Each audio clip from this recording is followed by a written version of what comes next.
Jogging కి వేళాయరా, ప్రకృతిలోకి పయనమవ్వరా. పూర్తి వివరాలకు చదవండి రేపటి Sakshi Hyderabad edition. Hello everybody, అందరికీ నమస్కారం. KCR releasing on November 22nd. ఈ మాట తప్ప సినిమా దేని గురించి, ఎవరున్నారు, అసలు ఈ సినిమా ఎందుకు చేశారు, ఈ సినిమాని ఎందుకు రిలీజ్ చేస్తున్నారు, 100 క్వశ్చన్లు మీ మైండ్తో పాటు నా మైండ్లో కూడా తిరుగుతున్నాయి. ఇవన్నీ అడగడంతో పాటు బేసికల్గా రాకింగ్ రాకేష్ ఏ స్టేజ్ నుంచి ఏ స్టేచర్ దాకా ఎలా ఎదిగారు in companionship with Sujatha, so called super Sujatha, వీళ్ళిద్దరిది కాంబినేషన్, ఈ జర్నీ ఎలా కొనసాగింది అని చాలా క్లోజ్గా చూసిన వాళ్ళలో నేను కూడా ఉన్నాను. కాబట్టి out of all that friendship, love and interaction ఈ ఇంటర్వ్యూ చేస్తున్నాను. అందరికీ నమస్తే. అఫీషియల్ గా ఎలా ఉన్నారు? నాకు తెలుసు సుజాత ఎప్పుడు మంచిగా ఉన్నావు అన్నట్టుగానే స్టార్ట్ చేస్తుంది. సో ఫస్ట్ సుజాత దగ్గర నుంచి వస్తాను, బికాజ్ రాకేష్ గారిని తర్వాత నేను మాట్లాడాల్సిన పాయింట్ ఉంది. అవును, పెద్ద తలకే కాబట్టి అక్కడికి పోవాలి. ఏంటి సుజాత, ఎలా ఉంది లైఫ్? ఈ సినిమా ద్వారా అసలు ఫుల్ హెడ్లైన్స్ లో ప్రతి రోజు చూస్తున్నాను నేను. మంచిగా ఉంది అక్క. అంటే ఒక్క దాంతో స్టార్ట్ అయింది నా ప్రయాణం, ఇప్పుడు 3 దగ్గర ఆగింది. ఖ్యాతిక రావడం, ఈ సినిమా రిలీజ్ అవ్వడం ఒక రకంగా లక్ష్మీదేవి అడుగుపెట్టింది అన్న సెన్స్ లోనే అనిపిస్తోంది నాకు. అవును, సెంటిమెంట్ గా అట్లా ఏమైనా కనెక్ట్ అయ్యారా? బికాజ్ ఇద్దరు మాలలో ఉన్నారు అండ్ ఈ సినిమా రిలీజ్ కి దగ్గరికి వచ్చేసింది. నేను అట్లనే అనుకున్నా. అంటే పుట్టక ముందు వరకు సినిమా పనులు ఏది కూడా జర ముందు వాళ్ళే, బిడ్డ పుట్టిన తర్వాతనే సినిమా కూడా రిలీజ్కి తొందరగా వచ్చేసింది అన్నట్టు. సో ఈ సినిమా రిలీజ్తోని మా ఖ్యాతిక వల్ల ఈ సినిమాకి మంచి ఖ్యాతి వస్తుంది అనుకుంటున్నాను. సినిమాకి ఖ్యాతి రావడం కాదు, తల్లిదండ్రికి కూడా బోలెడంత ఖ్యాతి వస్తుంది, రావాలి, తదాస్తు అని అనుకుంటూ ఈ సినిమాలో సుజాత రోల్ ఏంటి అంటే, నేను సినిమాలో యాక్టింగ్ పరంగా మాట్లాడలా, ఈ సినిమా అనేది ప్రేక్షకుల ముందుకు రావాలి అంటే సుజాత బ్యాక్గ్రౌండ్ వర్క్ ఏంటి అన్నది తెలుసుకోవాలనుకుంటున్నా. ఈ సినిమాకు భాష సహాయం చేసినాను, హీరోయిన్ కి కాస్ట్యూమ్ డిజైనింగ్ చూసుకున్నా, ప్రొడక్షన్ వర్క్. ఏంటి అసలు ఇన్ని టాలెంట్లు? అంటే మల్టీ టాలెంట్ అని తెలుసు, రాస్తావని తెలుసు, బట్ కాస్ట్యూమ్ డిజైనింగ్ కూడా నువ్వే. అంటే ఊర్లలో ఎట్లేసుకుంటాం అనేది నాకు బాగా తెలుసు అనుకుంటా నేను. సో ఈ క్యారెక్టర్ కి ఎట్లుండాలి, ఎట్లుంటే మంచిగా ఉంటది, దట్టు ఈ అమ్మాయి ఏ కాస్ట్యూమ్ లో అయితే ఎంత మంచిగా కనబడుతుంది. డైలాగ్స్ కూడా ఏం చేయలేదని అడగాలేమో బహుశా, ఈ సినిమాకి ఏం చేసావని అడగడం కన్నా కూడా. ఆన్ స్క్రీన్ ఒక చిన్న క్యారెక్టర్ చేసినాను, కానీ ఆఫ్ స్క్రీన్ పెద్ద క్యారెక్టర్ చేసిన. ఆన్ స్క్రీన్ జరిగిన క్యారెక్టర్ విషయంలో కూడా ఎందుకు వేరే అమ్మాయి వచ్చింది, సుజాత కదా ఉండాలి అక్కడ అని అనిపించింది. కానీ కథపరంగా కథలో ట్రావెల్ అయితే ఈ కథకి ఈ అమ్మాయి పర్ఫెక్ట్ అనిపిస్తుంది. అంటే సినిమా చూసిన తర్వాత అందరు అప్లాజ్ ఇస్తారు ఈ అమ్మాయికి. అంటే కథలో ఈ క్యారెక్టర్ పక్కన చేసే ఈ మర్దల్ క్యారెక్టర్ మంచి ఇన్నోసెంట్గా ఉండాలి, చూడంగానే ముద్దుగా అనిపించాలి, అరే నాకు కూడా గట్లాంటి మర్దలు ఉంటే మంచిగా ఉండి అనిపించాలి, బావ కోసం ఇట్లా పరితపించే మర్దలు అయ్యో మాకుంటే బాగుండని అనిపించాలి, నాన్న మాట వినని ఒక అమాయకపు అమ్మాయి, అటు నాన్న ప్రేమను క్యారీ చేయాలి, ఊరు ప్రేమను క్యారీ చేయాలి, స్పెషల్లీ బావ మీద ఓవర్ ప్రేమ ఉండాలి. అది అవన్నీ కూడా మళ్ళీ చాలా ఇన్నోసెంట్ ఉండాలి. సో మన ముఖము నోరు ఇన్నోసెంట్ కాదు కదా. ఆ విషయం రాకేష్ అడిగి తెలుసుకుంటా నేను. నాకు తెలిసినంత వరకు మనిషి చాలా ఇన్నోసెంట్, బట్ నోరు సంగతి తెలీదు. నోరు ఇన్నోసెంట్ కాదు కదా. సో ఈ మాటలు కూడా అంత ఇన్నోసెంట్ ఉండాలి, అట్లా అనిపించాలి. కాబట్టి ఈ క్యారెక్టర్ పర్ఫెక్ట్ అనిపించింది. వండర్ఫుల్. సరే మరదల్ గారు చెప్పండి, ఈ సినిమాలో ఈ క్యారెక్టర్ పర్ఫెక్ట్ నీకే సరిపోతుంది అన్నట్లుగా వీళ్ళ ఎక్స్పెక్టేషన్స్ కి యాక్సెప్ట్ చేయడానికి, first because this being your debut film, accept చేయడానికి. It's not my debut film. As a heroine. Yeah, as a solo lead. Yeah. నీకు ఒక రికగ్నిషన్ వచ్చే ఫిల్మ్ అనుకుంటే డీగ్లామరైజ్డ్ గా కనపడడానికి నీకు ఫస్ట్ అదేం అనిపించలేదా? అంటే నా launch should be something big అని అనుకోలేదా? రెగ్యులర్ గా కూడా I don't do a lot of makeup and get ready like that, do my nails and all. So I think this was not a problem for me. అలా makeup లేకుండా. ఎందుకు అట్లా సాయి పల్లవి గారి inspiration తో వెళ్ళిపోతున్నారా? అలానే అనుకున్నా. మరో సాయి పల్లవి అంటే తనే సాయి పల్లవి గారు, Sai Pallavi absolutely. But makeup లేకుండా, నెయిల్స్ లేకుండా, చాలా తక్కువతో నేను కనిపిస్తాను అని అంటే నాకు టక్కన స్ట్రైక్ అయిన హీరోయిన్ ఆవిడే. ఈ సినిమాలో అసలు అమ్మాయి ఇంత కూడా మేకప్ వేసుకోలే. ఎట్లున్న బయట మనకి ఎట్లా కనబడుతున్నా అనన్య స్క్రీన్ లో కూడా అట్లనే కనబడుతుంది. ఎంత ఎంత నువ్వు చెప్తేనే బాగుంటుంది, అదే కదా, అందుకనే వింటున్నా నేను. చెప్పండి Ananya. So yeah, I didn't have a problem with no makeup ఎందుకంటే ఎక్కువగా వేసుకోను. సో అండ్ నాకు one more thing was it was a village backdrop movie కదా, so I had to learn everything. నాకు ముందు నుంచి సిటీలోనే పుట్టి పెరిగాను, so I don't know much about the village, but she helped me a lot in that department. అంటే ఆ village attire నుంచి భాష దగ్గర నుంచి ఎంత హోంవర్క్ చేసావా Ananya? What was your research work behind? I watched a lot of videos, village videos, తాండాకి సంబంధించిన, లంబాడీకి సంబంధించిన videos, and I gathered whatever I could. కానీ దానికి మించి సుజాత గారు అన్ని డైలాగ్స్ నేర్పించారు. అసలు ఆ తెలంగాణ యాస, ఆ తండాలో వాడే ఆ స్పెసిఫిక్ యాస భాష అసలు నీకు వస్తుందా మాట్లాడడానికి? So I have a lot of friends who speak Telugu. అందరి దగ్గర నుంచి కొంచెం కొంచెం నేర్చుకున్నాను. So it's not specifically Andhra Telangana అలా ఏం లేదు. బట్ బేసికల్గా నీకు కంఫర్టబుల్గానే ఈ మూవీ చేసావు, అంతవరకు నాకు అర్థమైంది. ఇందాక మా సుజాత చెప్పినట్లు బావలు ఎవరైనా ఉన్నారా? నిజంగా ప్రేమించే ఒక మరదలు నిజ జీవితంలో కూడా అంతేనా నీ క్యారెక్టర్? బావలు ఎవరైనా ఉన్నారా? నాకు లేరు, కానీ ఊహించుకున్నా ఉన్నట్టు. బావల్ని ఊహించుకోవడం క్యారెక్టర్లో లీనమైపోయింది. సో ఒక మంచి బావ దొరకాలని ఎక్స్పెక్ట్ చేస్తూ రాకేష్ గారు నమస్కారం. నమస్కారం. Thank you for coming. నా విన్నపాన్ని ఇంత తొందరగా యాక్సెప్ట్ చేసి వచ్చినందుకు ఫస్ట్ ఆఫ్ ఆల్ నేను థ్యాంక్స్. భలేవారే, అసలు ఆ థ్యాంక్స్ అన్న పదం ఫ్రెండ్స్ మధ్యలో అనవసరం. సూపర్ సక్సెస్ అవ్వాలి అని మనస్ఫూర్తిగా కోరుకునే వాళ్ళలో front line, front wishers, well wishers లో నేను ఉన్నాను. So more power to you always and always and always. మీ ఇద్దరికి ఇంకా చెప్పాలంటే బట్ కొన్ని విషయాలు సీరియస్ గా అడుగుదామని అనుకున్నాను ఇంటర్వ్యూలో. సో డెఫినెట్లీ అడుగుతాను. ఫ్రెండ్ లా కాకుండా వృత్తిరీత్యా అడుగుతారు ఇప్పుడు మిమ్మల్ని. వృత్తిరీత్యా అడగాలి, ఎందుకంటే వాయిస్ ఆఫ్ పబ్లిక్ గా ఉంటూ జస్ట్ లైక్ చుమ్మా క్వశ్చన్స్ అడిగితే నాకు అది డైజెస్ట్ అవ్వదు, కరెక్ట్ అనిపించదు. నిజంగానే అడగాలనుకుని వచ్చాను. ఫ్రెండే వ్యక్తిగతమైన వృత్తి చెప్పండి, అడగండి, అలానే చెప్తాను. రాకేష్, అసలు ఈ సినిమా ఎందుకు తీశారు? అయ్యో ఎందుకు తీశారు ఏంటి కవేష? నా అంటే బేసికల్లీ జబర్దస్త్లో నేను 13 సంవత్సరాలు 13 సంవత్సరాలు నా ప్రయాణంలో నేను ఒక యాక్టర్గా అందరికీ ప్రూవ్డ్ రాసుకున్నాను. ఆర్టిస్ట్గా నా స్కిట్లు కొన్ని నేను రాసుకోవటం, క్రియేట్ చేసుకోవటం ఉంది. కానీ వాట్స్ నెక్స్ట్ అనుకున్నప్పుడు నేను అక్కడే మిగిలిపోకుండా నేనేం చేయగలను అన్నప్పుడు చాలా ఆఫీసులకు తిరిగాను, చాలా సినిమాలు ఇంతకుముందు కూడా నేను చేశాను, చాలా సినిమాలు చేశారు మీరు. బట్ ఈ సినిమా ఇంత సెన్సేషన్ గతంలో మీరు చేసిన సినిమాలకి ఆ బజ్ రాలేదు, ఆ సెన్సేషన్ రాలేదు. బట్ ఈ బజ్ మామూలుగా లేదు కదా.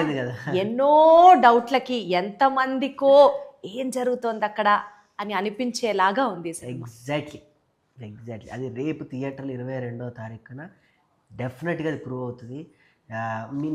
అంటే మీరు నన్ను ఇష్టపడే వాళ్ళగా ఒక మాట నేను గర్వంగా చెప్పగలను. రేపు మీరు ఈ సినిమా చూసి రాకేష్ ఇంత మంచి సినిమా చేసినందుకు ఐ ప్రౌడ్ అని నా భుజం తడతాను. డెఫినెట్లీ సూపర్ న్యాచురల్ పవర్స్ అన్ని సినిమాకి సంబంధించి పెద్ద పెద్ద వాళ్ళు, డైరెక్టర్లు, వెల్ విషర్స్, ఓకే నేను పేర్లు ఒక్కొక్కటి కూడా చెప్తా, బట్ పెద్ద పెద్ద వాళ్ళందరూ వచ్చి ఈ సినిమాకి భుజాల మీద వేసుకొని ముందుకు తీసుకెళ్తున్నారు అంటేనే everybody are super proud of you. Exactly. But ఆ విషయాన్ని అలా పక్కన పెడితే what I would personally like to know is, political cinema కాదు అని మీరు ఫస్ట్ నుంచి చెప్తూ వచ్చారు. ఇది పొలిటికల్ సినిమా కాదు అని అఫ్ కోర్స్ నిజాలు మేము చూస్తే ఇంకా క్లియర్గా అర్థమవుతుంది. బట్ కేసీఆర్ అని ఒక టైటిల్ పెట్టారు. అందరి కళ్ళు అది పొలిటికల్ సినిమా, ఒక political leader, ex chief minister of Telangana, అటే ఫోకస్ వెళ్తూ ఉంటుంది.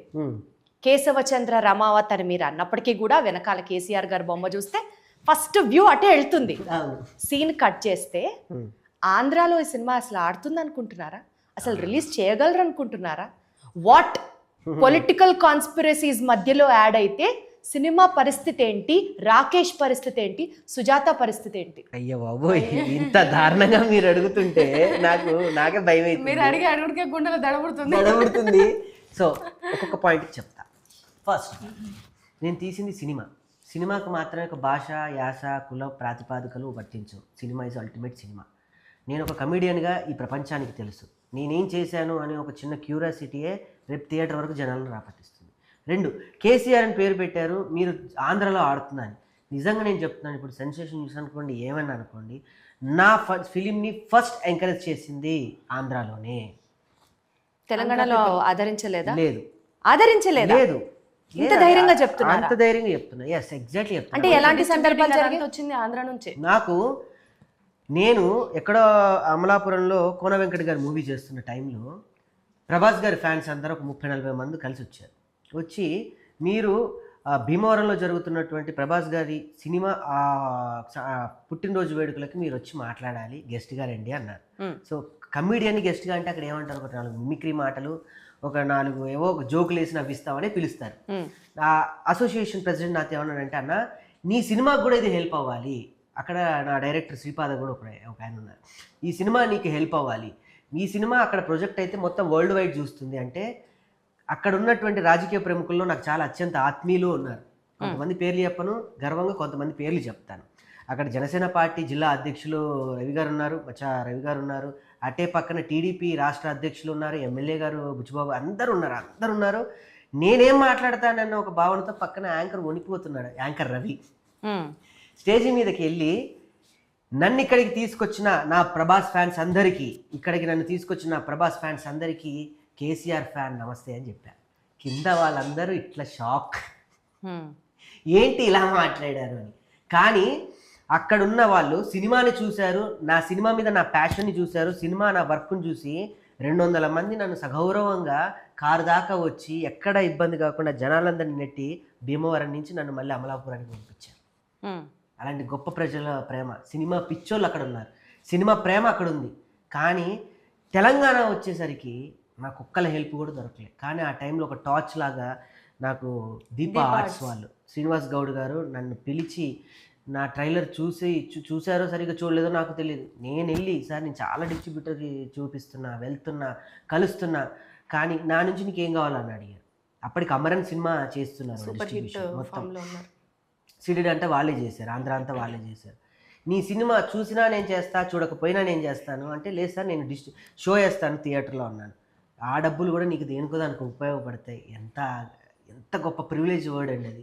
ఆ 15,000 కూడా నీకు ఉపయోగపడతాయి రాకేష్, నాకేమొద్దు, నేను సినిమా నేను నచ్చినా చేస్తా, నచ్చకపోయినా చేస్తా, వెళ్ళి ప్రెస్ మీట్ పెట్టుకొని నా లోగో వేసుకుపో అన్నాడు. అంతే, ఇంతకన్నా నాకేం కావాలి? 3 పదాలు నన్ను కేసీఆర్ అనే పదం, ఇదే సినిమాకి వేరే టైటిల్ పెడితే నాకు ఇంత బజ్ వచ్చేది కాదు.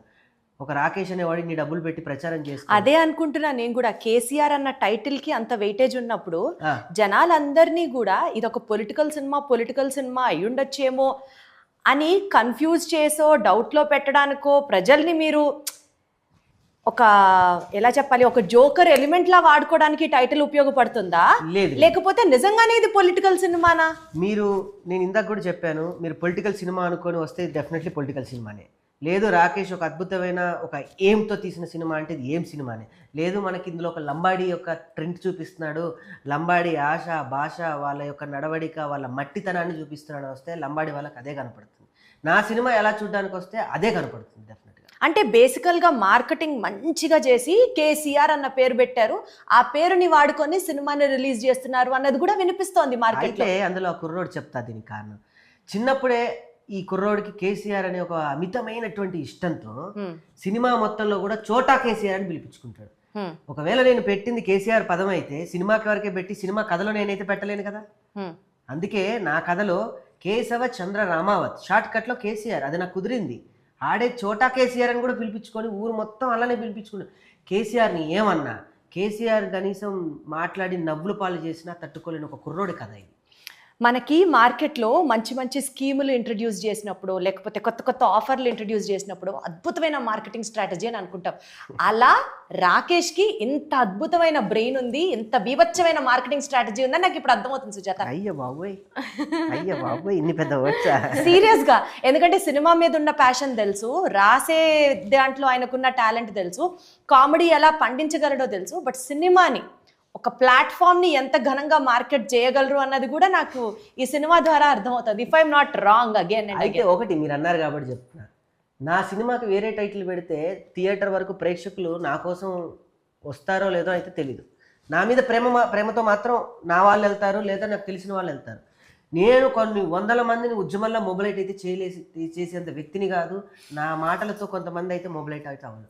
ఆ పదం అనేది థియేటర్ దగ్గరికి తండోపతండాలుగా జనాల్ని తీసుకొస్తుంది. కాబట్టే మీరు ఆ పదం పెట్టారు. కాబట్టి పెట్టాను అని మీరంటే, రేపు కూర్చున్న ప్రేక్షకులు వాళ్ళు ఊరుకోరు. ఇది పేరు వరకే అంటే రేపు పెట్టి రిలీజ్ అయిన తర్వాత ఆబ్వియస్లీ మీరే అన్నారు ఎందుకు పెట్టిండ్రా ఈ పేరు అంటే రేపు థియేటర్ లో కూర్చోపెట్టిన తర్వాత అదేలే థియేటర్ దాకా తీసుకురావడం మీ ధ్యేయం. తీసుకొచ్చిన తర్వాత మంచి సినిమా అనిపించలేదు, అది ఆడియన్స్ డెసిషన్ అయినప్పటికీ 100% మంచి సినిమా అన్న ఫీల్ లోనే బయటకు వస్తారని ఆశిస్తే, బట్ థియేటర్ కి రావడం వరకు మీ యొక్క గేమ్ ప్లాన్ అయితే సక్సెస్ అయినట్లేగా. మీరు అనుకుంటే అలానే అనుకోండి. అయితే రేపు సినిమా చూసాక బొమ్మ వేరే ఉంటది. అయితే అసలు చాలా స్మార్ట్ టాక్ బై రాకేష్, అసలు నీకు అర్థమవుతుందా అన్నది నా పాయింట్. కానీ సుజాత, నాకు ఒక క్వశ్చన్ చెప్పు.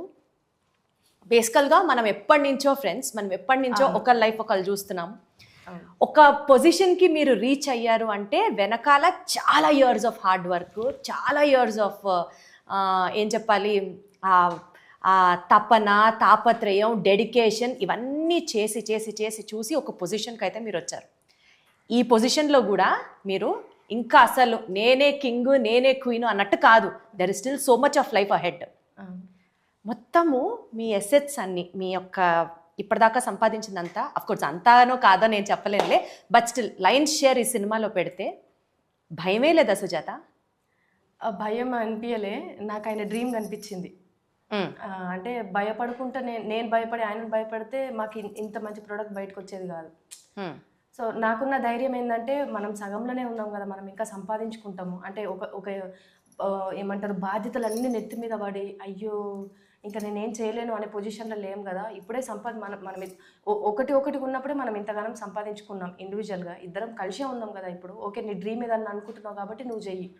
చిన్నప్పటి నుంచి అంటే మేమిద్దరం దోస్తులు ఉన్నప్పుడు తను ఒక మాట అంటుండే, నేను చిన్నప్పటి నుంచి ఈ పనులు నేను చేయాలనుకునేది కానీ చేయలేకపోయినా, కొన్ని అచీవ్మెంట్స్ ఉంటాయి కదా, నేను అవి చేయలేకపోయినా, ఎందుకంటే నాకు వెనకాల పెట్టేటోళ్ళు నాకు ఎవ్వరు లేరు కదా, అందుకోసమని నేను చేయలేకపోయినా అని చెప్పేసి ఆ మాట నాకు ఊకే నా గుండెలు ఊకే తడుతుంటుంది నాకు.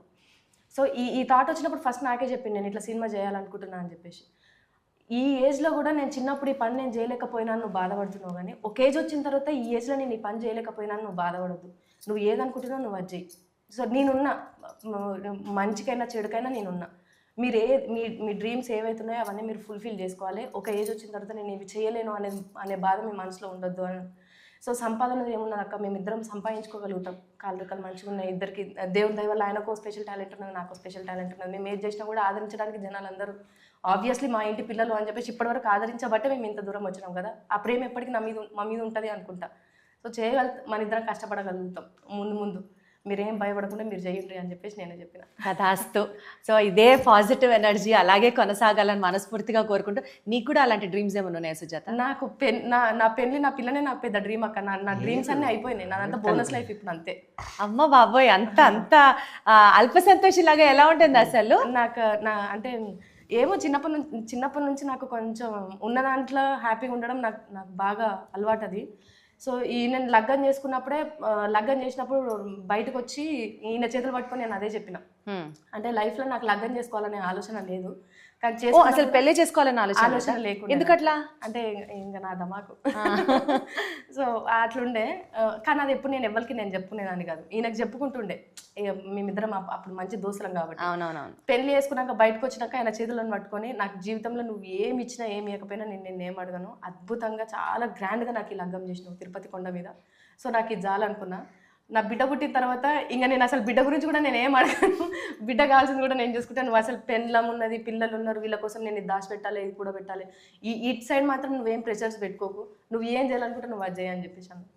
సూపర్. అసలు అంత సపోర్టింగ్ వైపు ఉన్నప్పుడు రాకేష్ ఇంకా అసలు నీకు అదే ఒక కొండంత బలంలాగా ఉంది కదా. అంతే, లవ్లీ లవ్లీ. చూస్తే యాదాద్రి కొండ సపోర్ట్ చేయడానికి ఎంత కీలాద్రి కొండ. అబ్బా, మధ్యలో నన్ను లాగే, అసలు మామూలు టాలెంట్ కాదు ఇది.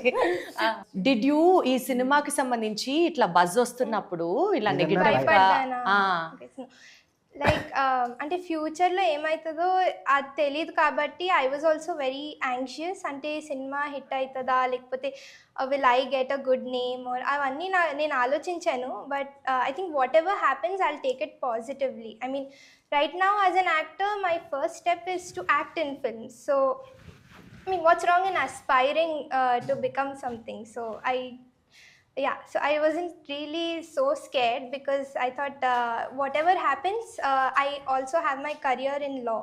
So yeah. So law first lekapothe cinema first?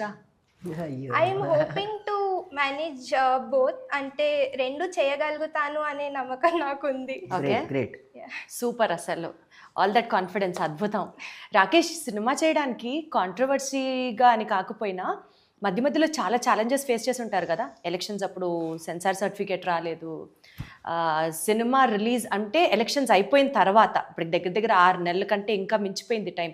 ఇప్పుడు రిలీజ్ చేయడానికి ఇంత కాలం సినిమాని సొంతగా ప్రొడ్యూస్ చేసి ఉంచుకోవడం అని అంటే చాలా పెద్ద విషయం. పెద్ద పెద్ద వాళ్ళకి మామూలు టెన్షన్ కాదు అసలు అది. నిజంగా అది ఎంతదంటే, అది అంటే కొన్ని పదాలు అర్థం కావడానికి 9th months వచ్చాక బేబీ కడుపులో ఉంటే ఎంత బాధగా ఉంటుందో నాకు ప్రతిరోజు బాధ. ఎందుకంత డిలే జరిగింది అంటే నేను బేసికల్ అప్పుడే ఆ ఊపులో రిలీజ్ చేద్దామని అనుకున్నాను, కానీ ఏం జరిగిందో ఏంటో సెన్సార్ వాళ్ళు సడన్గా నాకు స్క్రిప్ట్ కావాలి అన్నారు. ఆల్రెడీ వాళ్ళు చూశారు, చేశారు, అయిపోయింది. మళ్ళీ సడన్గా స్క్రిప్ట్ కావాలి, డైలాగులు ఉండాలి, మ్యూట్ చేసి పంపిస్తాయి. ఏ సినిమాకైనా కొన్ని కట్టింగ్స్ ఉంటాయి, కొన్ని మ్యూట్స్ ఉంటాయి. కానీ తర్వాత మళ్ళీ నో అబ్జెక్షన్ లెటర్ అడిగారు, అన్నీ ఇచ్చాను. బట్ అప్పటికే నాకు అర్థమైంది ఏంటంటే, వాళ్ళకి నచ్చకపోతే ఏదైనా 100 సాకులు చెప్తారు అంతే. సో నాకు అనిపించి నేను కూడా ఓకే డన్, వాళ్ళు ఎప్పుడు ఇస్తారో అప్పుడే చూద్దాం అన్నట్టుగా ఉన్నాను. దాని తర్వాత నా పరిస్థితులు కూడా అన్ని మొత్తం తారుమారైపోయాయి. అప్పటికి నేను అనుకున్న సమీకరణాలు నాకు వెనక ఎవరైతే చెప్పచ్చా ఏం జరిగిందో, అడగచ్చా? షూర్, నేను పెద్ద పెద్ద వాళ్ళకి నేను చూపించా సినిమా, నా పేర్లు చెప్పను కానీ ఎందుకు లేదు అంటే వాళ్ళకి ఆ టైంలో వాళ్ళకి సహకరించలేకపోయారు. ఏషియన్ వాళ్ళు నా సినిమాని టోటల్గా వాళ్ళే చేస్తానని చెప్పి నాకు భరోసా ఇచ్చి, రామ్మోహన్ రావు గారు అని ఎఫ్డిసి ఎక్స్ చైర్మన్, ఆయన వచ్చి సినిమా చూశారు. అందరు చూసి ఈ సీన్ తీసేసి ఈ సినిమా మార్చాలి, వేరే ఆర్టిస్ట్ని పెట్టాలి, ఇలా కాదు అలా కాదని ఏదేదో చేశారు. బట్ నేను ఒకటే స్టెప్, నా సినిమాని సినిమాగానే తీశాను, నా సినిమాని ఎవ్వరి కోసం నేను మార్చను అని ఒక బలమైన నమ్మకంతోనే ఉన్నాను. అప్పటి నుంచి ఇప్పటిదాకా అలానే ఉన్నాను. సో మేబీ ఇంత గుడ్ ప్రోడక్ట్ ఇంత జెన్యూన్గానే బయటికి రావాలని చెప్పి ఎవరి ఆరా నా మీద పడలేదు, ఎవరి నీడ నా మీద పడలేదు. అది నేను సగౌరవంగానే చెప్పగలను. దేవుని దయ. అద్భుతం అసలు. అలాగే జరగాలి, అలాగే ఉండాలి లాస్ట్ వరకు అని కూడా కోరుకుంటున్నాను. బట్ ఒక్క మంచి పాయింట్ చెప్పనా, అసలు విఎన్ ఆదిత్య గారు ఈ సినిమా కోసం ఒక అమౌంట్ పంపిస్తాను యుఎస్ నుంచి అని అనడం దగ్గర నుంచి, సాయి రాజేష్ గారు నెక్స్ట్ మిమ్మల్నే బేస్ చేసుకొని ఒక సినిమా సెంట్రిక్గా తీస్తాను రాస్తాను అని చెప్పడం దగ్గర నుంచి, అనసూయ గారి దగ్గర నుంచి, రోజా గారి దగ్గర నుంచి, నాగబాబు గారి దగ్గర నుంచి, ఇలా చెప్పుకుంటూ పోతే చాలామంది, డైరెక్టర్ గరుడవేగ అంజీ గారి దగ్గర నుంచి అన్ని సమీకరణాలు కలిసి వచ్చి, అంటే ఏదో అంటారు కదా, నీ సంకల్పం మీద నీకు ఒక నమ్మకం ఉంటే ప్రపంచం మొత్తం నీ విశ్వం మొత్తం నీ వశం అవుతుంది అని అంటారు. అలా కలిసి వచ్చాయి నాకు ఈ సినిమాలో రాకేష్కి అనిపించింది కాదా? నిజమైన వాస్తవం. నన్ను ఫస్ట్ సినిమా స్కోప్ దానికి పరిచయం చేసిందే ఆదిత్య గారు. వాళ్ళ అపార్ట్మెంట్లో చిన్న మిమిక్రీ షో వెంట్రలాక్విజన్ చేసేటప్పుడు నన్ను చూసి అబ్బాయి భలే చేస్తున్నారు కదా అని వెంట్రలాక్విజన్ క్యారెక్టరే సినిమాలో పెట్టి నన్ను ఇంట్రడ్యూస్ చేశారు. ఒక ఫైన్ నైట్ రేపు ఏంటి అని రేపు ప్రసాద్ ల్యాబ్లో పెట్టడానికి కూడా నా దగ్గర లేవు మనీ. వెంటనే తనకి ఫోన్ కొడితే ఇట్లా నేను డైరెక్ట్గా డిస్కస్ చేస్తున్నాను. డైరెక్టర్ గారు అన్నారు, నీకు ఎవరితో మాట్లాడితే చాలా ప్రశాంతంగా ఉంటుందో, ఎవరితో మాట్లాడితే నీకు చాలా గర్వంగా నీకు 100 ఏనుగుల బలం వస్తుందో ఒక 5 నిమిషాలు వెళ్ళి మాట్లాడరా అన్నారు. బేసికల్ ఆ టైంలో అయితే సిట్టింగ్లు ఉంటాయి, మనకు పెద్ద లేదు కాబట్టి వెళ్ళి నువ్వు మాట్లాడరా అన్నారు. వెళ్ళి నేను నా లైఫ్లో ఎప్పుడు కూడా నా కెరియర్లో నేను ఎవరు ఏంటి అంటే నేను ఆదిత్య గారికి ఫోన్ చేస్తాను డెఫినెట్లీ చేసి. అలా కొంతమంది ఉంటారు చేసి, సార్ ఏంటి అంటే రేపు ఇలా అనుకుంటున్నాను సార్, కానీ ఏం జరుగుద్దో ఏంటో తెలియదు, ఇప్పటికీ ఒక్క గెస్ట్ కూడా లేరు, మీరు కూడా టైంకి ఇక్కడ లేరు, ఉండుంటే పీపుల్ టెక్ విశ్వప్రసాద్ గారు నాకు కూడా తను కూడా నాకు అత్యంత ఆత్మీయులు. నేను యూఎస్ వెళ్తే నాకు అలా ఫ్యామిలీ ఫ్రెండ్స్లా ఎవ్వరు లేరు సమయానికి ఇక్కడ, నేను ఏమైపోతాను భయంగా ఉందంటే ఏమీ లేదు, నేను లేకున్నా నేను ఉన్నట్టే అని. మరి ఏం జరిగిందో మ్యాజిక్ 1 అవర్లో పెద్ద మ్యాజిక్ జరిగింది. సాయి రాజేష్ గారు పాజిటివ్గా మెసేజ్ పెట్టారు, అనసూయ గారు నేను వస్తున్నాను పెట్టారు. అప్పటి వరకు వాళ్ళు గ్యారంటీ లేరు, వస్తారన్న ఆశ అయితే నాకు లేదు. అనసూయ గారికి అప్పటికి కొంచెం fever, health problem. Sai Rajesh గారు అప్పటికి బాంబేలో వెరీ హైటెక్ షెడ్యూల్స్, ఆయన అసలు ఎదురు డబ్బులు ఇచ్చి ఫంక్షన్ లేదో చేస్తా అన్నట్టున్నారు కదా. స్టేజ్ ఎక్కి ఆ మాట మాట్లాడతారని నాకైతే తెలియదు. ఎప్పుడో ఉదయకాలం ఒక 13-14 సంవత్సరాల క్రితం జరిగిన ఒక చిన్న సంఘటన గుర్తుపెట్టుకొని నీ రుణం తీర్చుకోవడానికి నేను ఈరోజు వచ్చానంటే అది చాలా పెద్ద మాట, రుణం తీర్చుకోవడం అని అంటే. ఆయన ఇప్పుడు చాలా పెద్ద డైరెక్టర్, ఆయన తలుచుకుంటే ఒక 10 రోజుల వేషం, ఒక 5 రోజుల వేషం ఆయన సినిమాలో నాకు ఇచ్చినా నాకు చాలు. ఈజ్ అ సక్సెస్ఫుల్ డైరెక్టర్, ఆయన నేషనల్ అవార్డు డైరెక్టర్. ఆయన తలా ఒకరు ఒక్కొక్క బాధ్యతని భుజం మీద వేసుకొని సినిమా నెట్టుతున్నారు అనడంలో అసలు అతిశయోక్తి లేదు. పెద్ద పెద్ద వాళ్ళు ఎవరు చిన్న సినిమాల్ని సపోర్ట్ చేయట్లేదు అనుకునే రోజు ఇవాల్టి రోజున ఒక చిన్న సినిమాని పెద్ద సినిమా సైతం బజ్ క్రియేట్ చేసి చేయగలిగారంటే ఆ రికార్డు మీకే చెల్లుతుంది. అందులో మీది కూడా హస్తం ఉంది. బిజీ ఇప్పుడు మీరు కూడా జస్ట్ నేను ఏదో రాగానే ఆలోచన రాగానే స్వామి మీరు రాగలరా అంటే నా కోసం మీరు అంటే బేసికల్ గా మీ ఇద్దరు మంచితనం, అలాగా ఆ మంచితనం కోసం వచ్చాం అంతే కదా మనం చెప్పాల్సిన మాట. అదే మీ షెడ్యూల్ కూడా ఎంత బిజీ ఉందో నాకు తెలుసు, అయినా కూడా మీరు లేదు నేను వస్తున్నా మీ అప్లికేషన్ కూడా బ్రేక్ చేసి వచ్చారు. ఐ నో సో అలా ప్రతి ఒక్కరు అనసూయ పుష్ప సినిమా కానీ అనసూయ గారి అనసూయ మీరు చెప్పండి పాయింట్ చెప్పండి. గ్రేట్, నిజంగా గ్రేట్. ఎందుకంటే ఇండస్ట్రీలో ఉన్న మా పిఆర్ వాళ్ళు కూడా చెప్తే అనసూయ వస్తుంది రేపు అంటే వాళ్ళు నీకు తెలుసా ఈ విషయం, ఇండస్ట్రీలో టోటల్గా తను బ్లాక్ ఏంటంటే పుష్ప తర్వాతనే తను ఏదున్న ప్రెస్ మీట్లో ఆడియో ఫంక్షన్ కానీ మాట్లాడాలి, తను రాదు అని నైట్ 12-1 కూడా నాకు భయపెడుతూనే ఉండుండే కానీ తను అక్కడ అబ్లిగేషన్ రూల్ బ్రేక్ చేసుకొని వచ్చారనే చెప్పాలి. సో పుష్ప సినిమా జరిగేటప్పుడు పుష్ప 2 ఆ టీం మొత్తానికి బయట ఎక్కడా ప్రమోషన్స్ కి వెళ్ళకూడదు. This is a talk. Absolutely అక్కడక్కడ కనపడద్దు కదా. నేను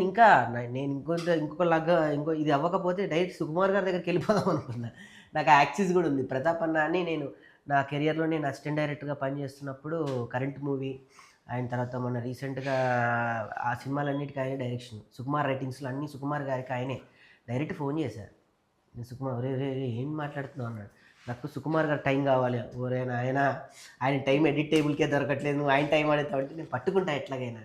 ఈ సినిమాలో కూడా అంతే, నేను పట్టుకుంటా ఎవరినైనా తీసుకొస్తాను, పట్టుదలతో నేను ఏదైనా నా ఊరికి చేయగలను, నా ఊరు జోలికి వస్తే ఎవరిని వదిలిపెట్టను అనే స్థాయికి వెళ్ళే కుర్రోడు కదా. నా సినిమాలో అనేది జరిగింది, మీ లైఫ్ లో కూడా అలాగే జరిగింది. నా సినిమా నిజంగా ఈ సినిమా మరి దేవుడు నాతో ఈ సినిమా మా డైరెక్టర్ గారు ఉండుంటే కనుక ఆయన ఎమోషన్గా చెప్పేవాడు, ఈ సినిమా మళ్ళీ చేయాలనుకున్నా చేయలేము, ఈ సినిమా మళ్ళీ ఇలా కుదరాలంటే అసలు కుదరదు, నేను కూడా రాయలేను. కానీ ఒక నార్మల్ పర్సన్కి వచ్చే డౌట్ ఏంటో తెలుసా, కోవిడ్ తర్వాత సినిమాలకు వెళ్ళి హాల్స్కి వెళ్ళి సినిమాలు చూడడం అన్నది రేషియో చాలా వరకు తగ్గిపోయింది. మనం అవునన్నా కాదన్నా అది వాస్తవం. ఆ వచ్చే జనాలు కూడా పెద్ద స్టార్ సినిమాలకి పెద్ద పెద్ద బజ్ ఉన్న సినిమాలకే వస్తున్నారు. ఇలాంటి ఒక పొలిటికల్ బ్యాక్ డ్రాప్ తో నడుస్తున్నటువంటి ఒక సాధారణమైన పల్లెటూరి కుర్రాడి కథ కోసం జనాలు వస్తారా హాల్కి, వస్తారన్న కాన్ఫిడెన్స్ మీకేంటి? ఉన్న డబ్బులన్నీ పెట్టారు సినిమా మీద, ఇది ఒక నార్మల్ డౌట్. అంటే సినిమా మనం ఎట్లా బతుకుతున్నా సినిమాల కంటెంట్ ఉన్నది అంటే మట్టి వాసన కోసం జనాలు ఖచ్చితంగా థియేటర్లకు వస్తారు అనేది బలగంతో ప్రూవ్ అయిపోయింది.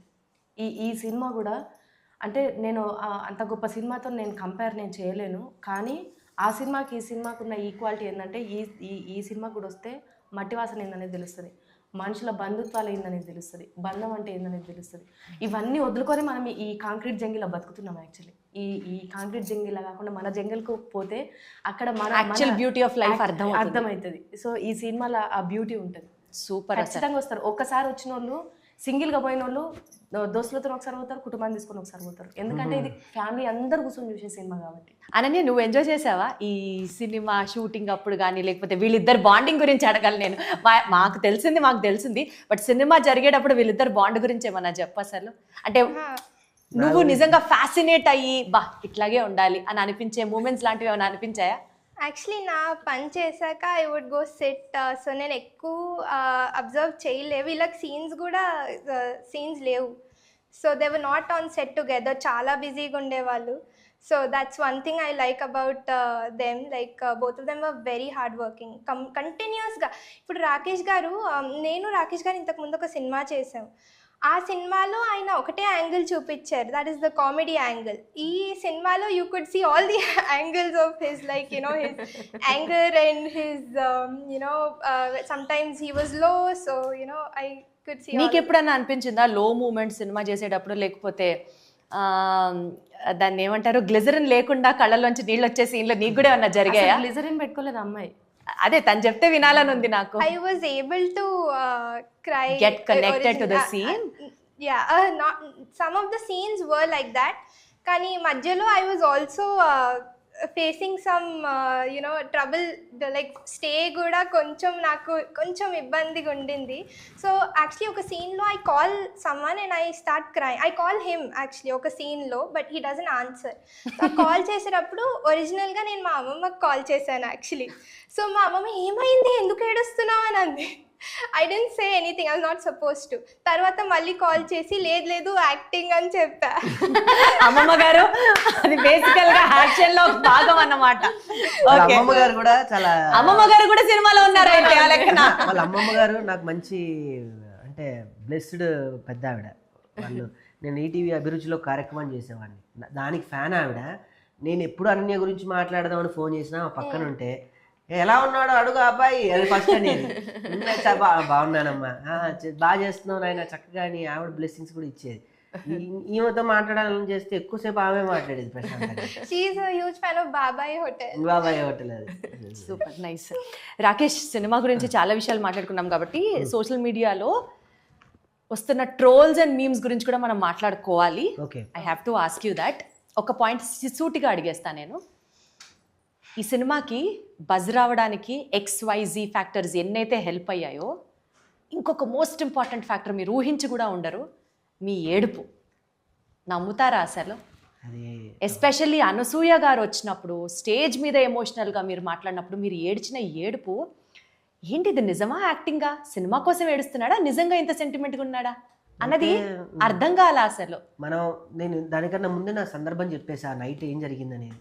ఎప్పుడు కూడా మన జీవితంలో ఏదైతే అనుకోమో, ఏదైతే జరగకూడదని అనుకున్నామో, ఏది ఇక జరగదు అని ఫిక్స్ అయ్యామో, అది కనుక మన కళ్ళ ముందు జరిగితే భావోద్రేకానికి డెఫినెట్గా ఎవరైనా మనకి శరీరంలో బ్లడ్ కానీ మనకి ఎమోషన్స్ కానీ ఉన్నాయి, ప్రతి ఒక్కరు స్పందిస్తారు.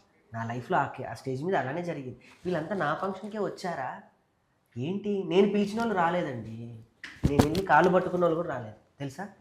మీరు వస్తే నా సినిమాకు హెల్ప్ అవుతుందంటే వస్తున్నా, భలేవాడి వస్తా, నేను వస్తా, భలేవాడి నేను రాకపోవడం ఏంటని లాస్ట్ మినిట్లో ఫోన్ ఆఫ్ చేసి పెట్టిన వాళ్ళు కూడా ఉన్నారు. అలాంటిది ఎక్కడో బాంబే నుంచి నా కోసం ఒక నేషనల్ డైరెక్టర్, ఎక్కడి నుంచో అనసూయ, వీళ్ళందరూ రావడం. నాకు ఆ రోజు నేను నైట్ ఇక్కడ ఎక్కడ లేను, కార్ ఎక్కాను, మొత్తం అయిపోయింది, ఇంటికి వెళ్ళి ఏమైనా డ్రాప్ చేశాను, స్నానం చేసేసాను, కార్ ఎక్కి భీమవరం స్టార్ట్ అయ్యా. భీమవరం వెళ్తూ ఇక్కడి నుంచి విజయవాడ వరకు ఏడుస్తున్నాను. అవునా? అక్కడ దిగి కనకదుర్గమ్మ దండం పెట్టుకొని అమ్మ ఇదంతా నీ ఆశిస్తులేని మళ్ళీ భీమవరం వెళ్ళా. నాకు గుర్తు 2:45కి ఆ బ్రిడ్జ్ మీద ఉన్నా నేను, కనకదుర్గమ్మ బ్రిడ్జ్ మీద ఉన్నా నేను. వండర్ఫుల్. సో బేసికల్గా సినిమా మొత్తాన్ని, మీ యొక్క హార్డ్ వర్క్ని, మీ యొక్క సంకల్పాన్ని అండ్ మీ డెడికేషన్ని, టీమ్ ఎఫర్ట్ని అన్నీ కలగలిపి వచ్చిన రాబోతున్న ఈ కేసీఆర్ సినిమా సూపర్ సక్సెస్ సాధించాలని మనస్ఫూర్తిగా కోరుకుంటూ ఆల్ ద వెరీ బెస్ట్. మీకు కూడా మా టీం తరఫున థ్యాంక్ యూ వెరీ మచ్. మీరు వచ్చి ఇలా మీ విలువైన టైం మాకు ఇచ్చి మమ్మల్ని ఇంటర్వ్యూ చేయడం అంటే ఒక టైం మనకి ఇస్తున్నారంటే వాళ్ళ మనీతో సహా వాళ్ళ గౌరవాన్ని కూడా మనకి ఇస్తున్నట్టు నేను ఫీల్ అవుతాను బేసికల్లీ. సో వన్స్ అగైన్ మీకు థ్యాంక్స్. మీరు బాగుండాలి, మేము బాగుండాలి. Thank you so much.